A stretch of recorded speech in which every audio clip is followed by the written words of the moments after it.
તો અત્યાર સુધી જે બન્યું હોય તે નરેન્દ્રભાઈ મોદીના નામે બધું હાલ્યું, ભગવાન દયાથી બધા જીતી ગયા, દુનિયાભરની બેઠકો મળી લીધી, વિપક્ષને તમે નામ શેષ કરી દીધો, બધું સાચું, એમાં ના નહીં.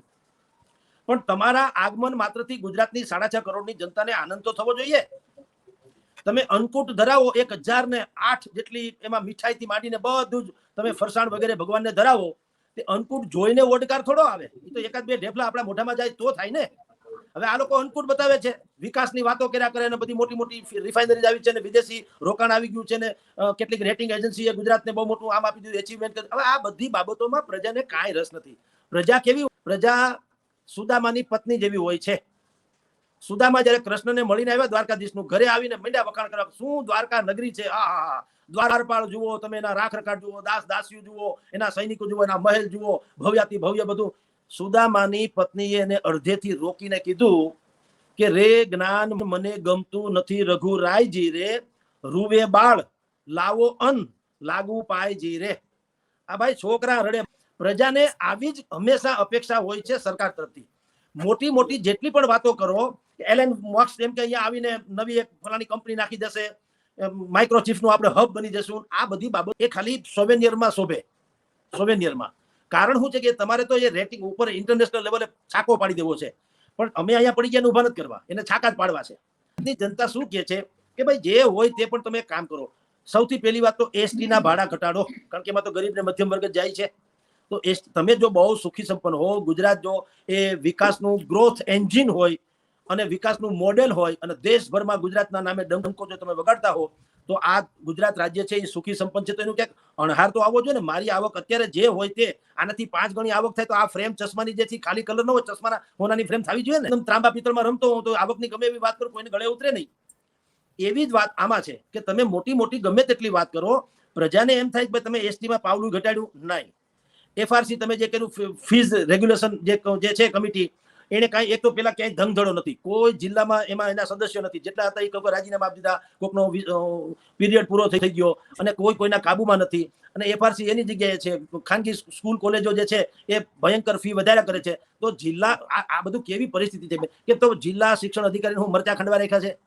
એફઆરસી જે છે જિલ્લા શિક્ષણ અધિકારી, આખા જિલ્લાનો રાજા શિક્ષણની દ્રષ્ટિએ, તો એને તમે પગાર શેનો આપો છો? એને હું આપણે તમે કે મેં આપણે જાહેર જીવનમાં આપણે મીડિયામાં છીએ, એને ટેકનિકલ કામ જે હોય તે જિલ્લા શિક્ષણ અધિકારીને એની યાર આપણે ના નહીં હશે કાંઈક, પણ ક્યાંય તમે સાંભળ્યું કે ભાઈ આની રાડ છે જિલ્લા શિક્ષણ અધિકારી એટલે શિક્ષકો એટલે કે શૈક્ષણિક માફિયાઓ ફફડી ઉઠાવ્યું, ક્યાંય સાંભળ્યું?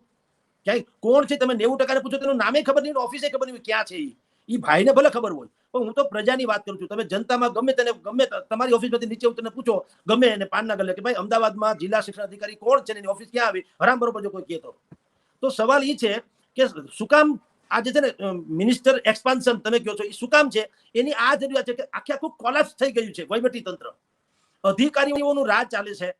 મંત્રી મેં આપણે અનેકો વખત કીધું છે, જેનાથી હવે મંત્રીમંડળ પણ છંછેડાયું છે, એ એને મુબારક. પણ એમ કહું 2-4 મંત્રીને બાદ કરતા કોઈ મંત્રી છે કે બજારમાં જોવા મળે છે? 13 થી 17 જણા છે. એ 17 માંથી કોઈને નામે કોઈને આવડતા નથી કોણ મંત્રી છે. આવું તો દુનિયામાં પહેલી વાર બને છે કે મંત્રી લેવલના માણસનું નામ ન આવડે, તો ગજબ ન કહેવાય?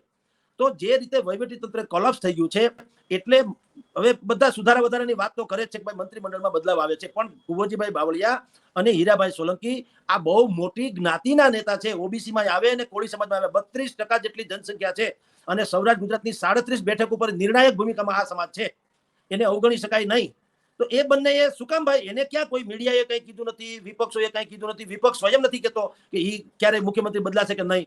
તમે ભારતીય જનતા પાર્ટીના કેબિનેટ રેન્કના મંત્રી, હાલો કે એને જાહેરમાં ભલે કીધું હોય કે ભાઈ નાના આવું કઈ છે નહીં, મોવડી મંડળ, એ તો બુદ્ધિપૂર્વકની વાતો છે. પણ તમે આવી તો કાપ તમે ભૂપતભાઈ ડાભીએ વાત કરી કુંવરજીભાઈને મુખ્યમંત્રી બનાવવાની, તો કુંવરજીભાઈ એને કેમ ખકડાવી ન નાખ્યો? અમે એક અહેવાલ પ્રસિદ્ધ કર્યો છે સૂત્રોને ટાંકીને, કારણ કે આવી બધી બાબતો આપે જેમ કીધું તેમ ભારતીય જનતા પાર્ટીમાં તો ન જાણ્યું જાનકી નાથે સવારે શું થવાનું છે, એ ભાજપ નહીં લાગુ પડે કે આપણે ધારીએ કંઈક ને ત્યાંમાંથી કોથળામાંથી બિલાડું કાઢે. પણ બદલાવાની જે વાત છે, પરિવર્તનની વાત છે, એક્સપાન્શનની વાત છે, એ તો હવે લગભગ જાડું થતું જાય છે કે એ તો થશે કદાચ. એ કોણ આવે કોણ નહીં એમાં આપણે 17 વખત ખોટા પડી શકીએ, પણ પ્રજાના ચહેરાથી મતલબ નથી. ગુજરાતની 6.5 કરોડની જનતાને ભૂપેન્દ્રભાઈની જગ્યાએ કોઈ પણ છગન મગનભાઈને બેસાડે તો જો કોઈ પણ વ્યક્તિને બેસાડે, કોઈ વ્યક્તિ મહાન હોતો જ નથી. એ વ્યક્તિ વિઝનરી છે, એ વ્યક્તિ કર્મઠ છે, સમર્પિત છે, પ્રજાભિમુખ છે, લોકમાન્ય છે, એનામાં કરુણાનો કઈ ભાવ છે, સાદગી છે, સાલસતા છે, વહીવટી કુશળતા છે. આ બધું છે કે કેમ? એની જ મુખ્ય વાત છે. બાકી એની જગ્યાએ છગનભાઈ જગ્યાએ મગનભાઈ બેસાડે તો આમ પ્રજાને ક્યાં મતલબ છે કે ભૂપેન્દ્રભાઈ થી ધરાઈ ગયા અને હવે ધારો કે કુંવરજીભાઈ આવે તો એ કઈ ઘૂઘરા બંધાવી દે એવી વાત તો છે નહીં. લોકોને શું છે, સારો એટલે કે બિલકુલ સરળ અને સાદો વહીવટી કરતા જોઈએ છે, જે જનતાની રોજ બરોજની જે જરૂરિયાતો છે એની ઉપર વધારે ફોકસ રાખે. આ બધી જે વિસંગતતાઓ છે એને કારણે લોકોને એમ લાગે કે ભાઈ આ ચીફ મિનિસ્ટર સાહેબ છે તો પ્રજા હાટું છે, પક્ષ હાટું છે. તો પ્રજા હાટું હોય તો પ્રજાની વાતનો ધડો શું કામ નથી લેતા? એમ લોકોને જે પ્રશ્નો નડે છે એના માટે તો તમને ટ્રસ્ટી ભાવે ત્યાં મૂકવામાં આવ્યા છે, માલિકી ભાવે નહીં. ધુવાડો નીકળે તો સમજવું ક્યાંક આગ લાગી છે, ક્યાંક સળગે છે તો ધુવાડો નીકળે, એમને ન નીકળે. થોડાક સમય પહેલા કુંવરજીભાઈ બાવળિયા જે કેબિનેટ મિનિસ્ટર છે એની ભલામણ એના સમાજના લોકોએ કરી હતી કે તમે કુંવરજીભાઈ બાવળિયાને ચીફ મિનિસ્ટર બનાવો. ભૂપતભાઈ ડાભી જે કોળી ઠાકોર સમાજ નિગમ જે છે એના ભૂતપૂર્વ અધ્યક્ષ હતા, ભૂપતભાઈ ડાભીએ કીધું છે કે તમે કુંવરજીભાઈ બાવળિયાને મુખ્યમંત્રી બનાવો, કારણ કે એ બધાને સાથે લઈને ચાલે છે. બધાનું ગુજરાતી અહીંયા એવું કરવું, ચુવાળિયા, ઘેડિયા, તળપદા વગેરે અને ઠાકોર એ સહિતના કોળી સમાજની વાત છે. તો ભૂપતભાઈ ડાભીએ પણ વાત ટૂંકમાં કરી. તે પછી હીરાભાઈ સોલંકીએ ગાંધીનગરમાં સંમેલન બોલાવ્યું અને એ સંમેલનમાં એને કીધું કે ભાઈ અમારો સમાજ, અમારો ને એને આમ મબમ વાત કરી કે કયા સમાજ એવો હોય કે જેના સમાજમાંથી કોઈ માણસ મુખ્યમંત્રી બને કોઈને ન ગમે.